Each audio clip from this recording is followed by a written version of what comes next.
இந்த கொட்டாயை அமைச்சு 6-7 வருஷத்துக்கு மேலே ஆகும். உங்களுக்கு இதெல்லாம் டெமோவுக்கு காமிக்கிறேன். இதெல்லாம் ரொம்ப பழைய கொட்டாய்ங்க. எந்த ஒரு டேமேஜும் இது வரைக்கும் ஆகலை. இன்னும் ஒரு 4-5 வருஷம்னாலும் அப்படியே இருக்கும். இங்கே இருக்கிற சின்ன சின்ன கோலுங்க இதை வச்சே கட்டணு தான். பெரிய செலவுலாம் இல்லை.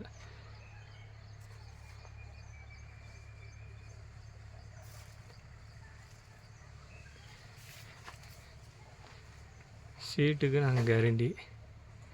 நீங்கள் கொடுக்குற கோலில் தான் இருக்குது. நம்பி இந்த கொட்டாயை அமைக்கலாம்.